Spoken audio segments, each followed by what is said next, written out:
The scouting combine is underway in Indianapolis, and there are a few things I would like to see John Lynch and the 49ers do while they are there. Plus, Niners signed an offensive lineman, which I think is good news for the future. We'll talk about it all on today's Gold Standard podcast.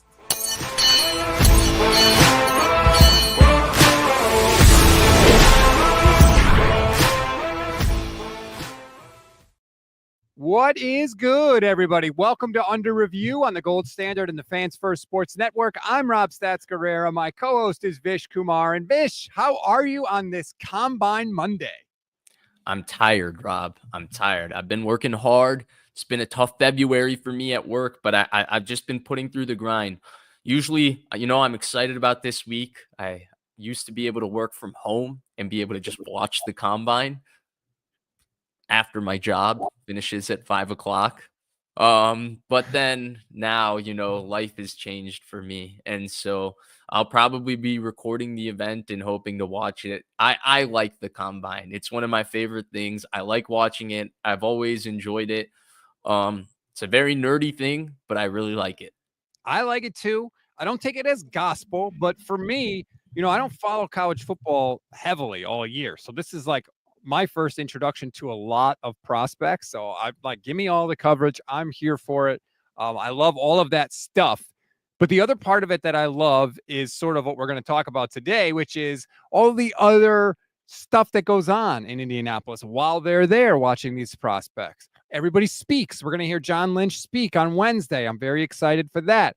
Everybody meets. The GMs meet with agents of players, and they have dinner, and they, have some wine, and then they get to contract talk, and insiders are out, and everybody mingles. And there's all this other side to the combine. We're going to have a ton of NFL news this week, and I can't wait for it.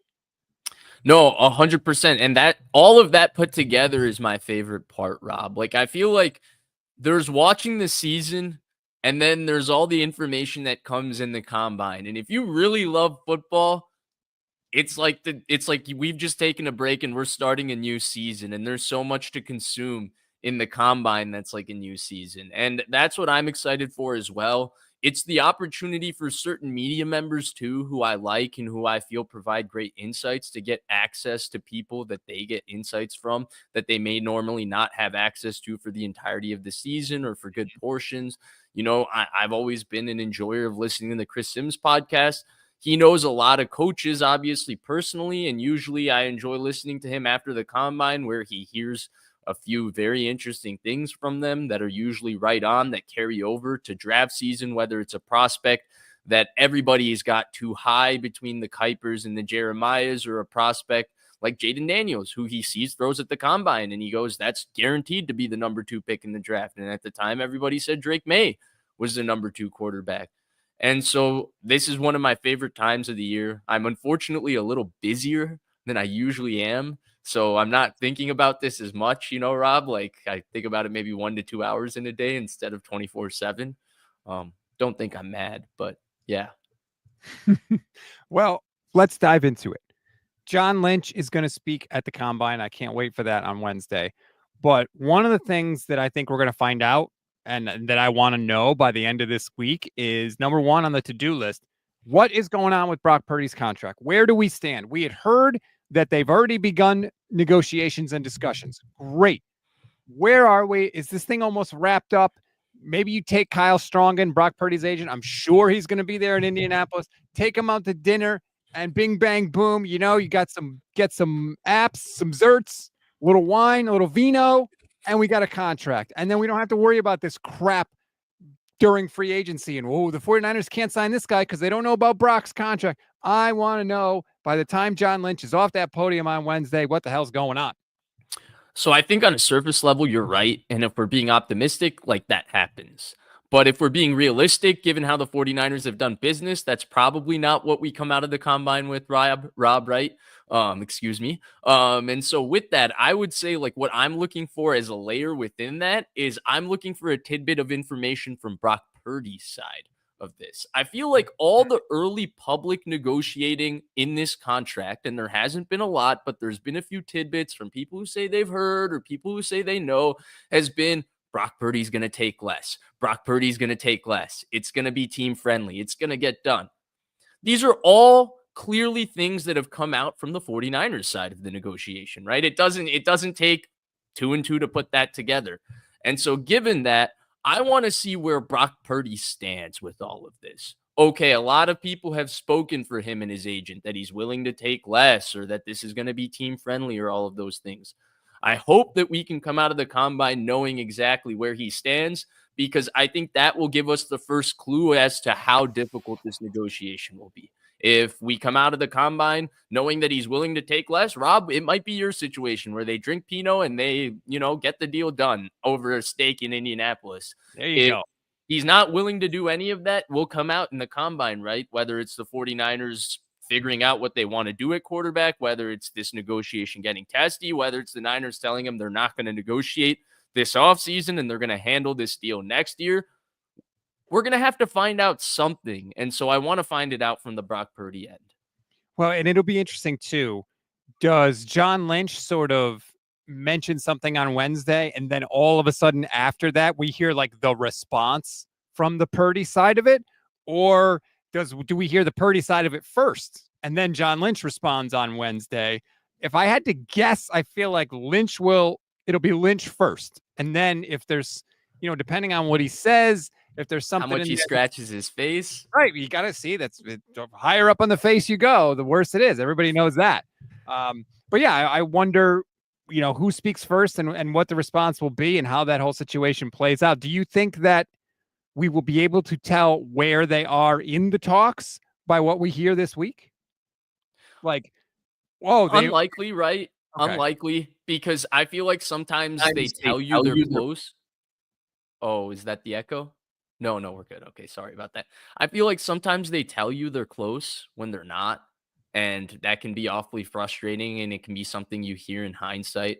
For example, we had no idea how far apart the George Kittle deal really had gotten until Mike Silver wrote that story on how, contentious the negotiation got between the two sides. And so I would like to, Rob, because I think in an ideal world, it would make talking about the team much easier. We wouldn't have to speculate as much. We would be able to talk in fact, but likely not. I would say not. I think the only way we would find the status is if they were close to closing the deal. And I think that's a tough place for them to be, because personally, Rob, if we want to take a different angle to this conversation where both of our opinions are just involved, I have a hard time seeing Brock Purdy just agree out of the blue without going and seeing what his market value is or what's available, that he's going to just take less than Tua and less than Trevor Lawrence and less than all these guys who've produced less than him and made more in their first contract. It's a tricky situation. And by the way, before I get to that, I just want to say, like, if Lynch gives off the impression that, yeah, talks are good, we're really close, do we hear a response from the agent like, actually, no, they're trying to lowball him and he wants $50 million? We'll find out about that. But it's hard for Purdy to gauge his market because he's not really available for another 3 years. He's under contract this year, and then they can franchise him for 2 more years. So, his agent can say like, hey, what would you give up in a trade, knowing you have to pay him? And they could kind of gauge it that way. But the Niners do have that leverage in that we sort of control your destiny here, Brock. Right.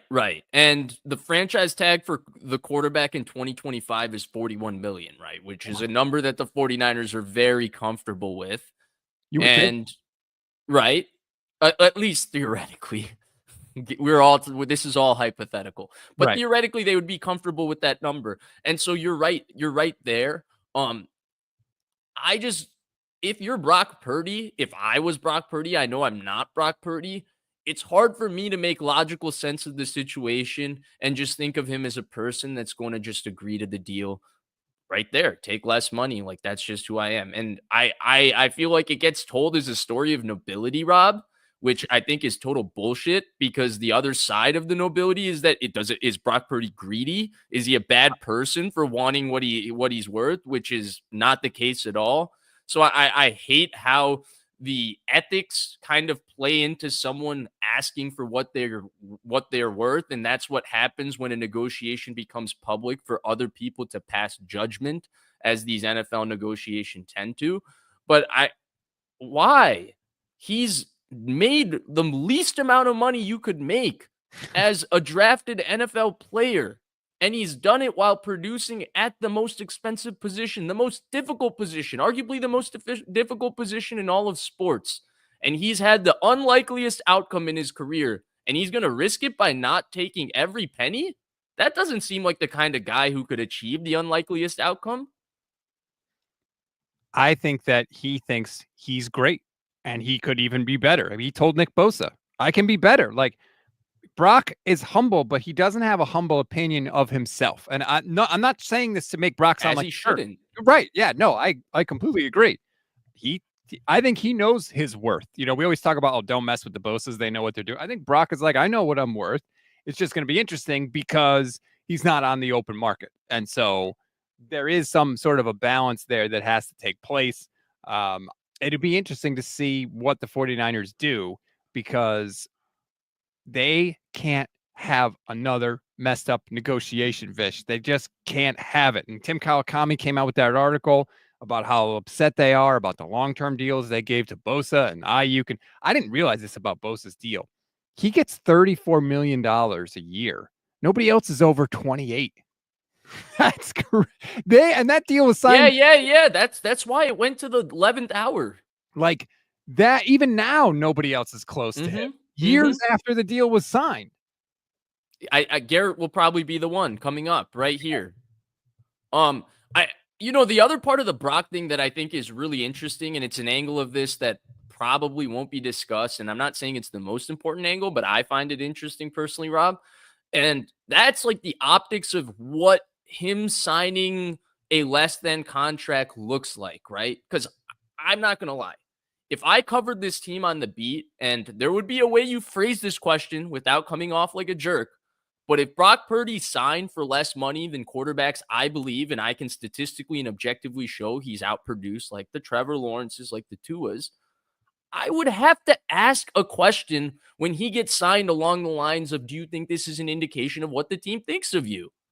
And it would be phrased in a way that doesn't sound so insensitive, but it would have to be asked, right? Because there's not something correlating. If you're giving the guy the contract and saying he's our franchise guy and you're selling him that way, and then you're saying we're paying him because he's done all those things, but then paying him less than people who've done less than him in the things that you're mentioning as the reasons you're paying him, there's some logic that's not tying together in how you're selling the situation, right? The optics are funny. You're telling us he's the franchise quarterback, but you're not paying him as such. Like, remember with Trey Lance, right? You drafted him like he's the franchise quarterback, but what you were doing didn't send the message that you actually believed he was the franchise quarterback. He wasn't at the state of the franchise thing, all that stuff.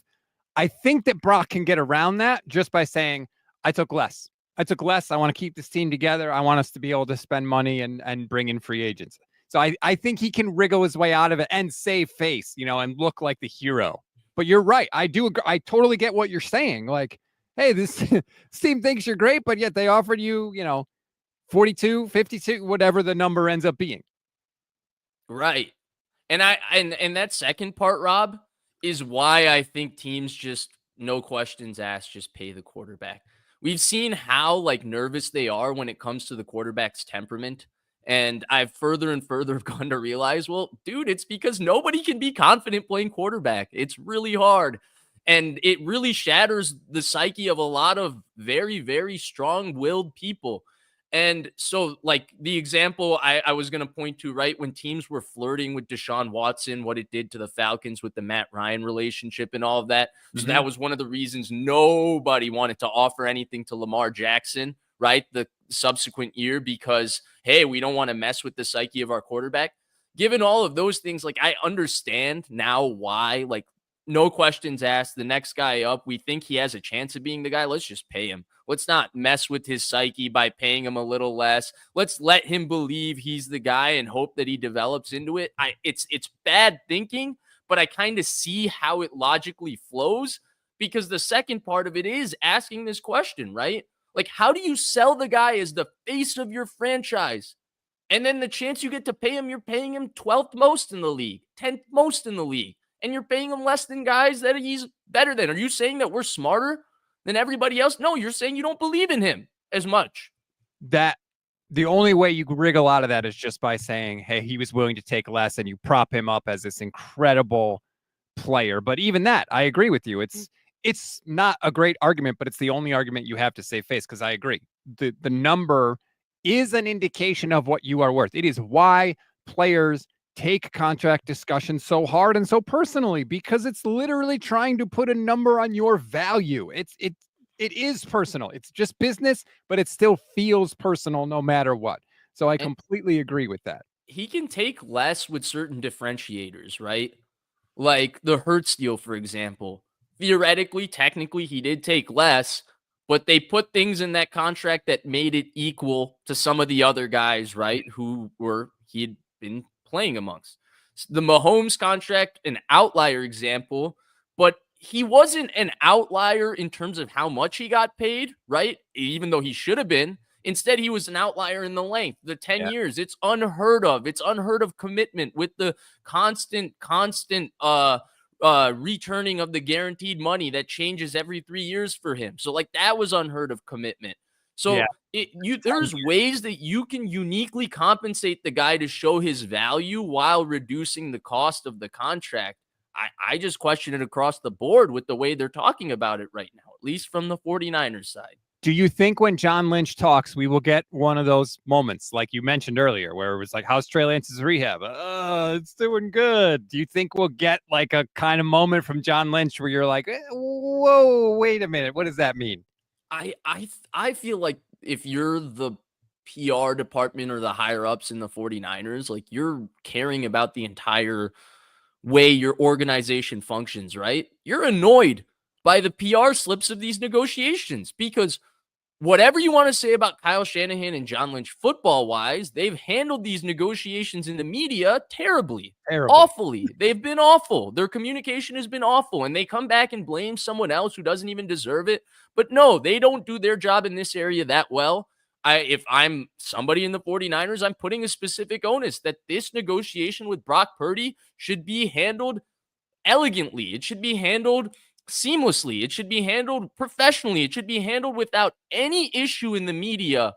If I'm somebody in Jed York's board, front office, whatever that John Lynch answers to. And I think that he's going to be prepared this time for every question coming this way on it. And frankly, the 49ers asks like no questions, especially at the combine. And they should be prepared. Corey Rush is their head of PR there. He worked with the Giants for years in the New York media market. He knows all the questions that are coming. So believe me.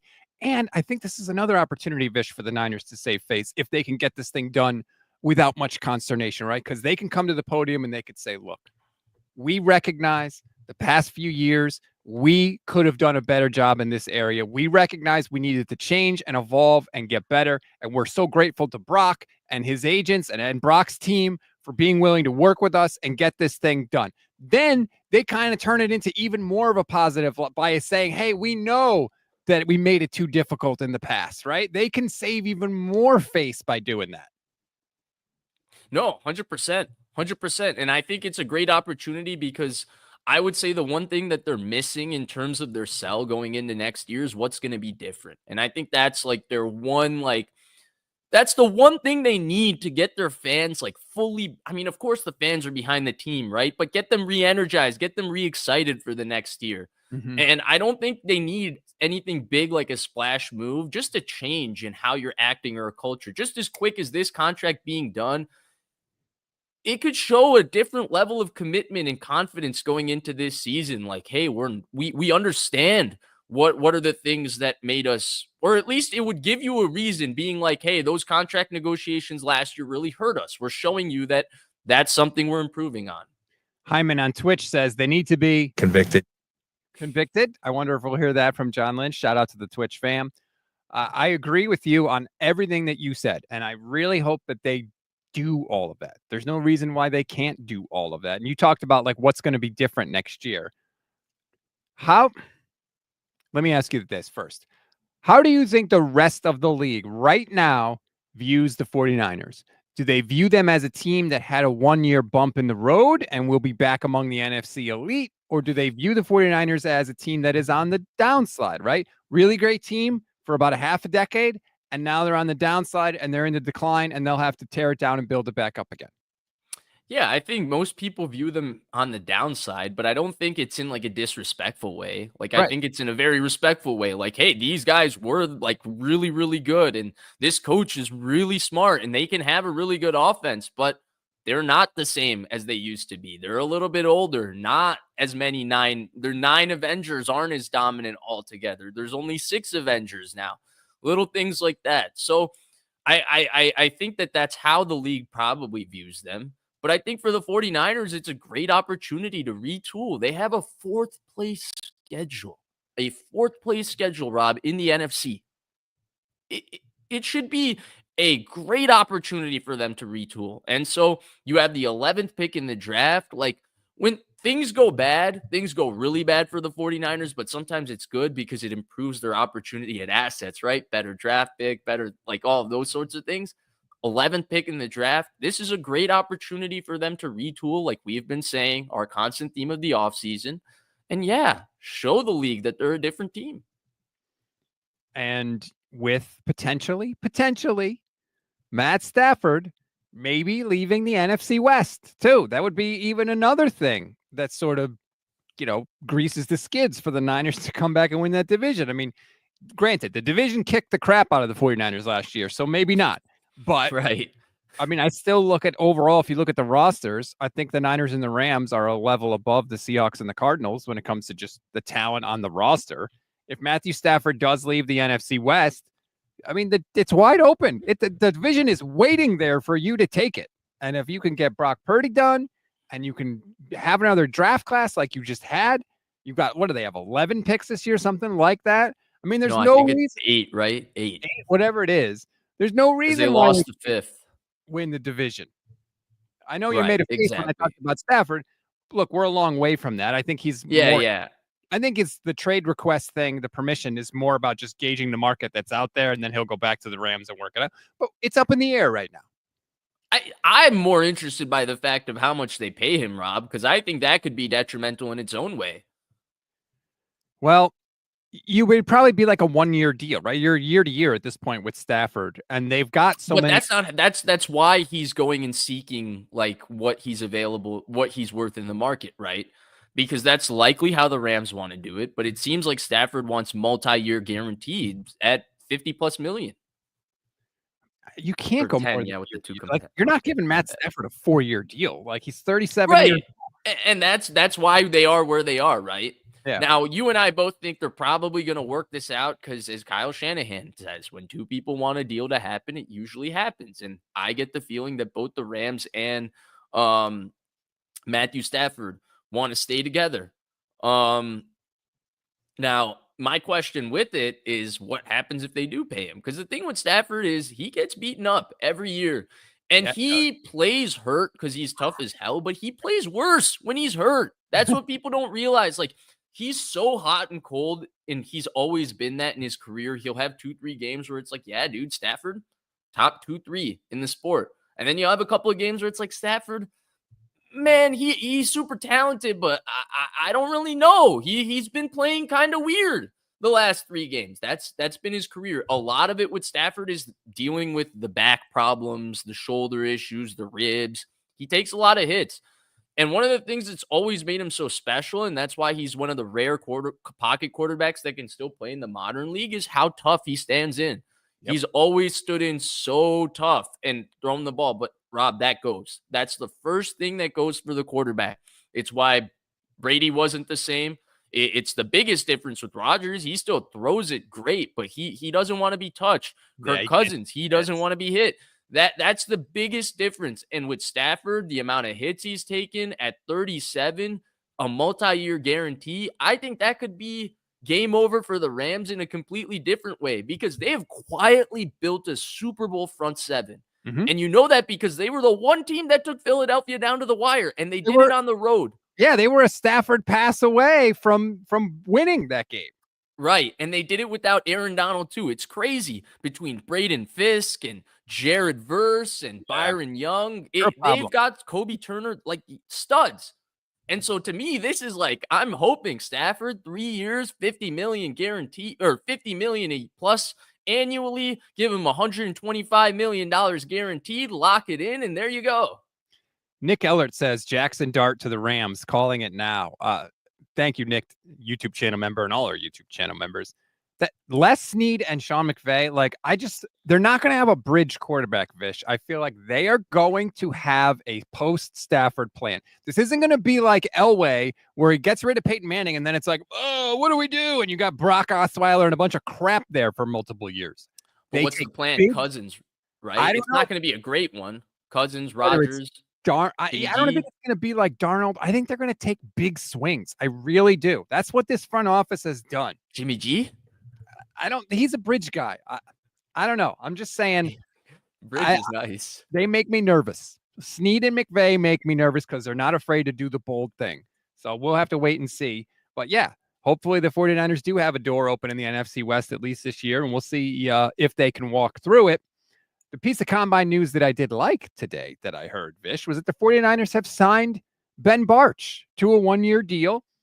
Not going to win you the Super Bowl, but I liked what I saw in a very limited snaps last year. We know Aaron Banks is going to be a free agent, and I like potentially solving one of your offensive line issues with an in-house candidate. Agreed. I figured this was going to happen. This is the most classic 49ers thing. A guy shows us a little bit of potential, a glimpse of it. All right, next offseason, this is our cheap option. Let's go all the way in with him. Let's hope he works out. And sometimes it does. And then sometimes his name is Adrian Colbert, and Josh Rosen has one career highlight thanks to him. And so things like that happen, okay? But I think that the plan at left guard will be Ben Bartch plus competition. Like, I think they'll look at left guard as we have something there now. It's not a total need. And that's because Ben Bartch showed glimpses in his one stint. I think it was the Chicago game, right? And the Bills game in the snow. Or the Bills game, sorry. The Bills game in the snow. And they ran the ball extremely well left behind Ben Bartch. He looked better than Aaron Banks ever looked. And so I liked this move for them from that standpoint. Now, what are they going to do in terms of the rest of the offensive line, Rob? I think the offensive line is kind of set. I think Burford is going to get a chance to compete with Ben Bartch at left guard. I think Trent Williams will start at left tackle. Jake Brendel's the center. The right guard is obviously Dominic Pooney, and Colton McKivitz will be the right tackle. I think there will be maybe 1 or 2 veteran additions, but I think fans are going to be really upset this offseason when this is very close to what the final offensive line looks like for the 49ers. I think this was an early move because they're going to say, look, we got our offensive line. We have our depth. We have it ready to go. We're ready to go spend on our defensive line in free agency and splurge on it during the draft. Heineman says Jake Brendel back revenge tour 5.0 LFG. Thank you, Heineman. If you're not watching on the stream, Matt Barrows had a good tweet. He said the 49ers often bring in a low-cost interior offensive lineman in free agency. See John Feliciano, Mike Person, etc. I can see the team having a competition among that player, Bartch, and Nick Zakelj for the starting left guard spot in 2025. I have no problem. What's the common theme between those first 2 guys real quick, Rob? They started, right? They started a lot of games, important games for the 49ers. And if that's what they want to do, okay, I like the idea of having a competition. That's cool, especially competition. But, you can't hand the job to Jake Brendel this year, uncontested. You cannot. I want them to sign Drew Dahlman if he becomes a free agent. You cannot just give Jake Brendel the job. He was awful last year, Vish. They need competition. And all this talk, the Tim Kawakami had that article about certain behaviors and slumps in performance are not going to be tolerated anymore because you're coming off a 6-11 season. Awesome. Great. But Brendel is candidate 1 for that. He was terrible. So they cannot do nothing. They better not go with that plan you just said because there will be a riot.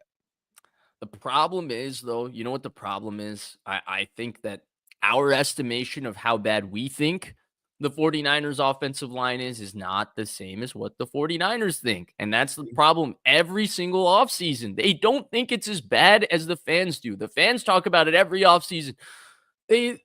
Last offseason, right? For example, They're coming off of the Super Bowl. What did the fans talk about the entire offseason? Oh, they did the offensive line. They made one change. They started a rookie right guard, and the rookie turned out to be terrific.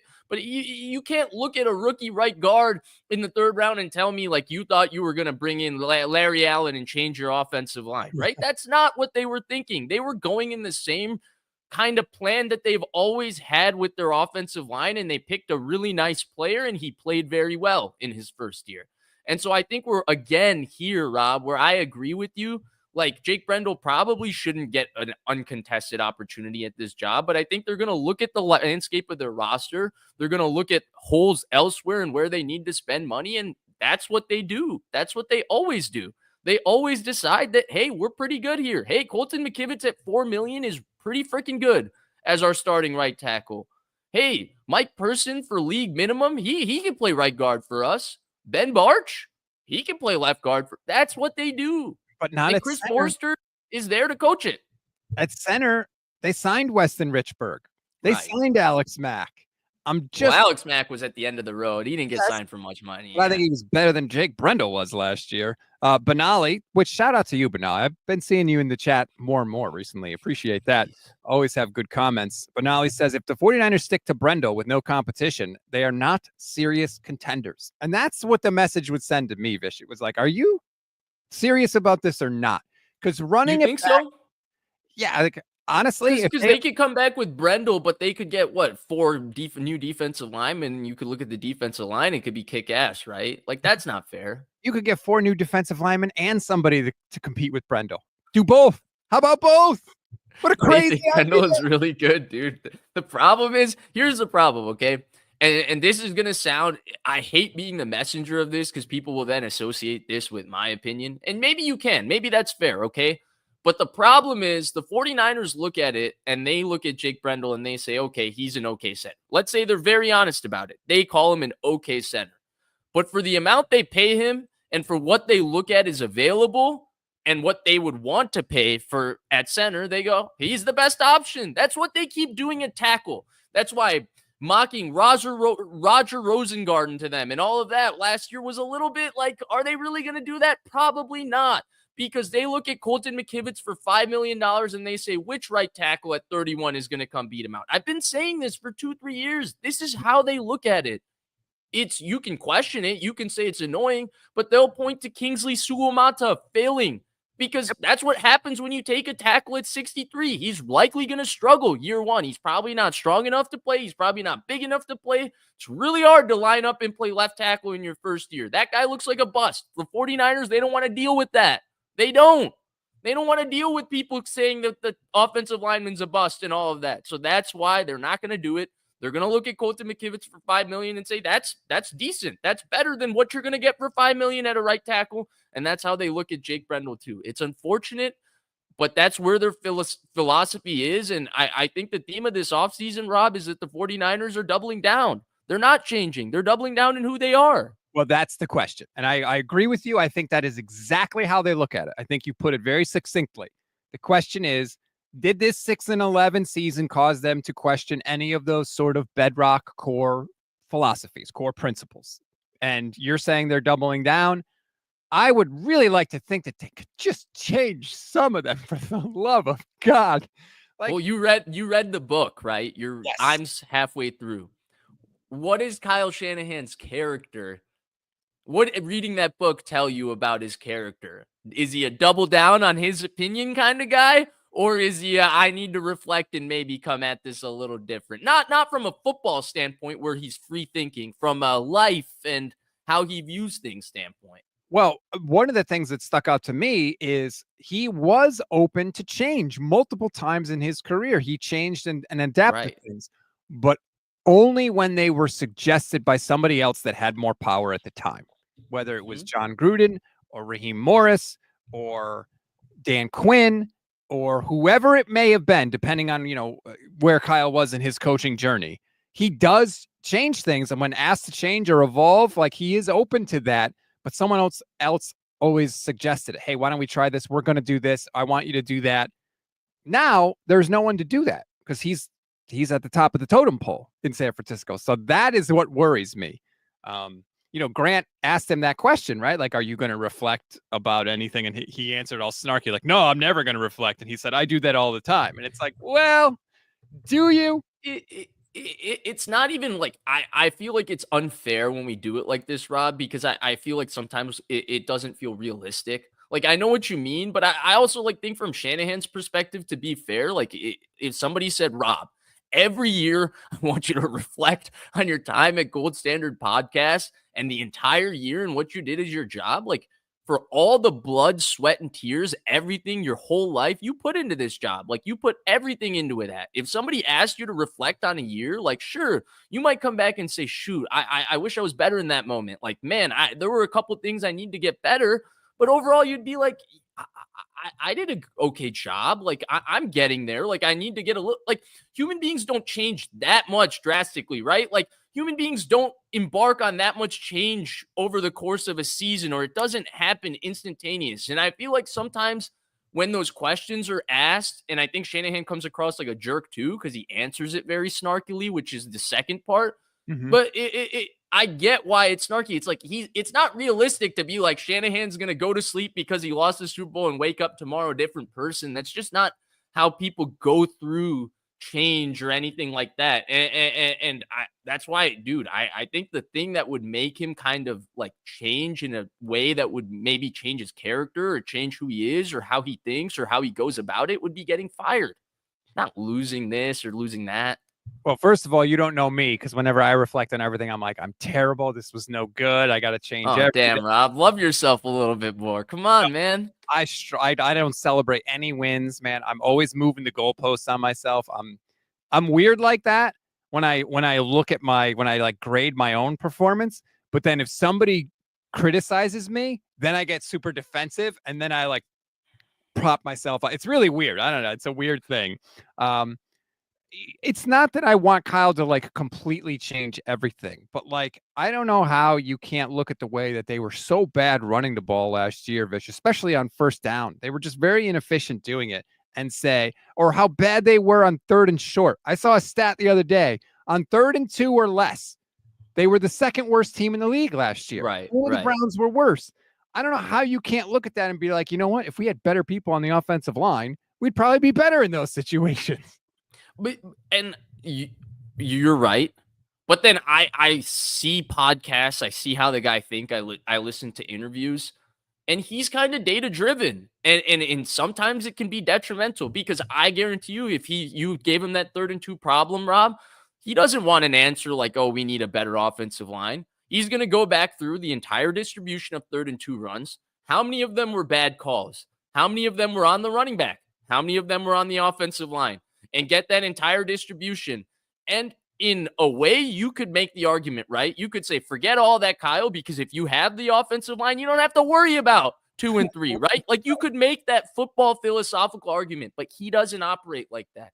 His thinking is to go back and look at it like that. And when he does, he might come to a different conclusion than the one you just came to. And that's why they choose to invest their money where they choose to invest it. And that is the biggest disconnect right now. That is the biggest issue facing the 49ers right now, coming off a 6-11 season, is that all the things that we point to and we scream about, the reason that the 49ers don't address them enough in our minds is because they don't see the same problems. Their evaluation shows a different set of problems or a different reason for the same problems than we think. I think you have crystallized down upon it.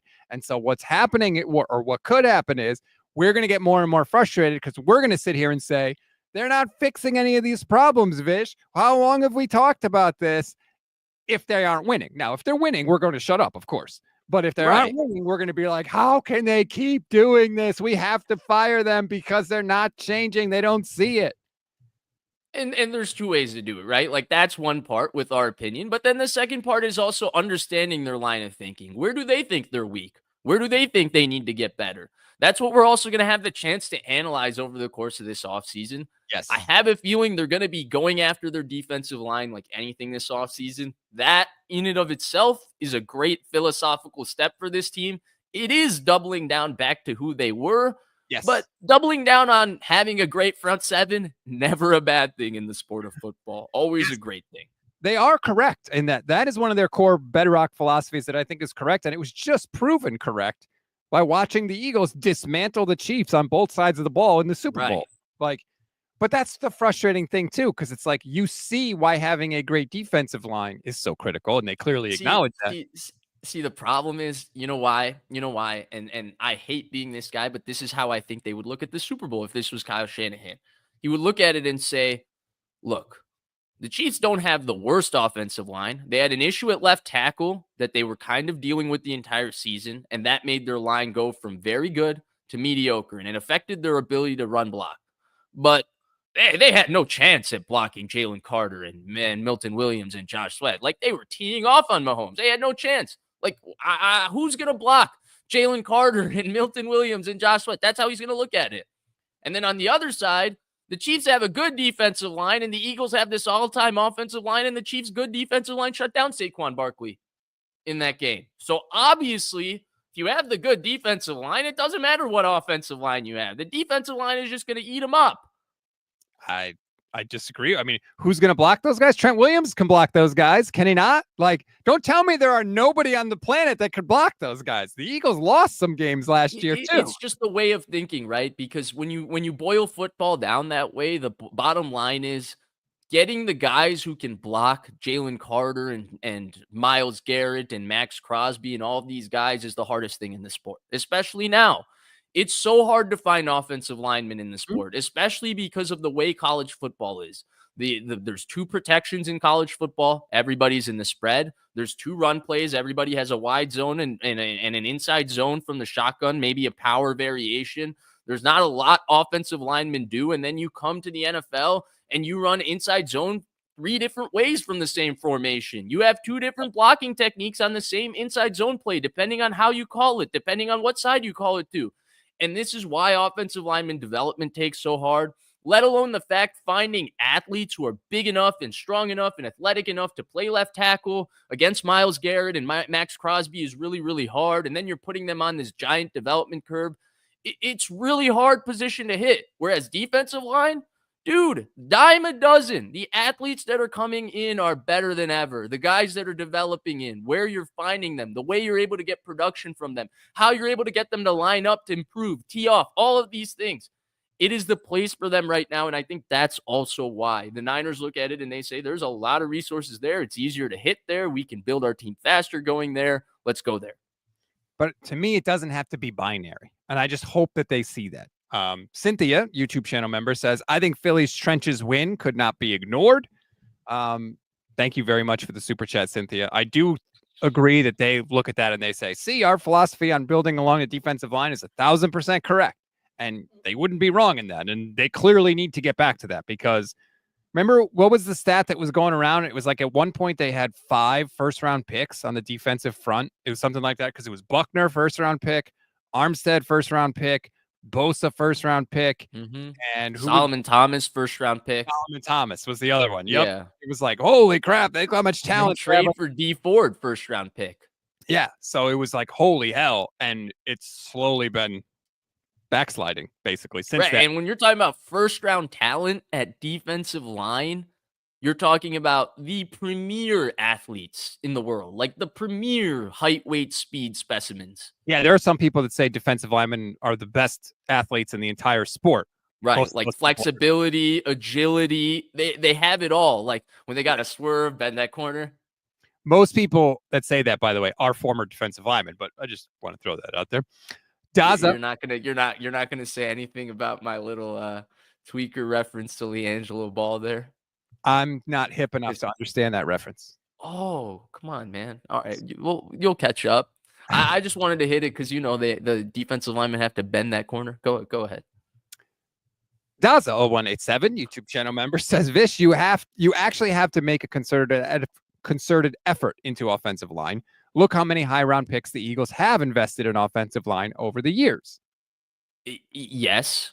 But they also got super lucky, right? They got a franchise left tackle without using a draft pick.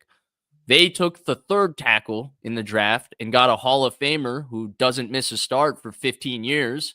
And the Chiefs got the biscuit called Eric Fisher, and the Jaguars caught the bigger biscuit named Luke Jokel.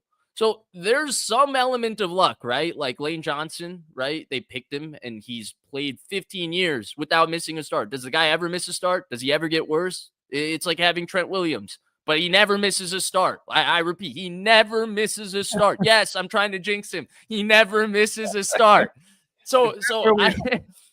So there is an element of luck to the Eagles' offensive line and all of it. But yeah, they've had moments where they've also put themselves in positions where they can have the resources to get these guys. Howie Roseman manages it better than anyone.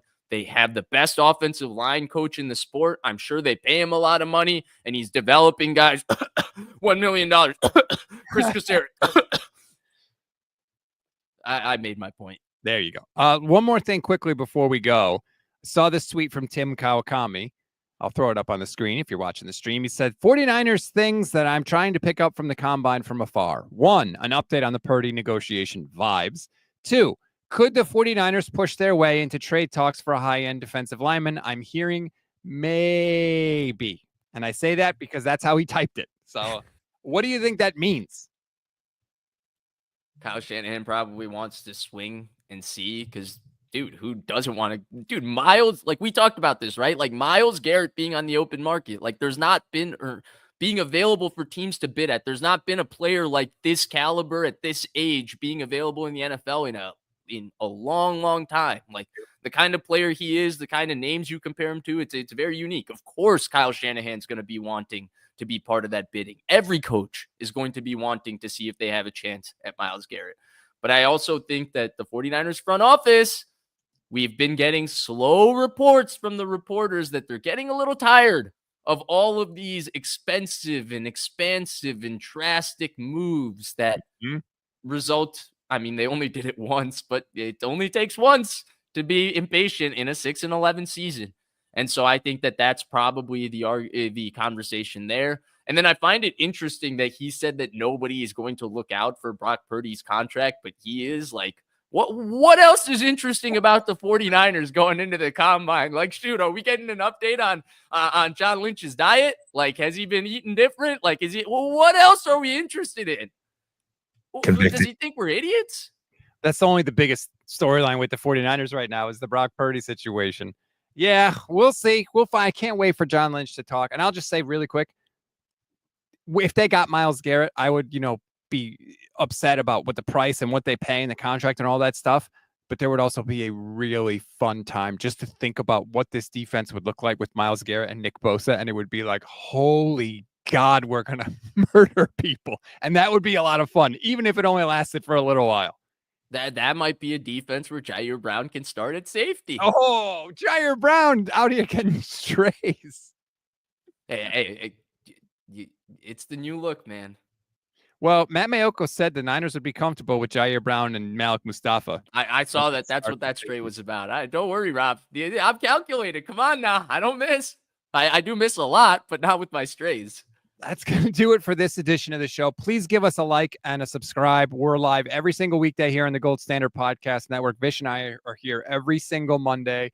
Please leave a comment if you enjoyed the show. If you got any value from it whatsoever, leave a comment. Tell a friend. That's always good. We really do appreciate that. So we wait, Vish, and then the workouts start. So we'll start getting 40 times and all that fun stuff. I love 40 times, dude. Hell yeah, baby. I can't wait. I want them to take a wide receiver again this year. I always want them to take a wide receiver. You can never go wrong. Don't worry. They will. At some point, they will take a wide receiver. Also, do you think Salah's going to be at the combine?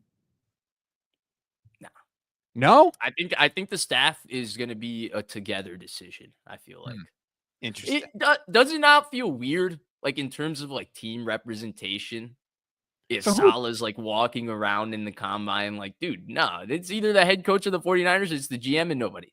I don't know, but Salah also, he wants to network for the job, the head coaching job. True.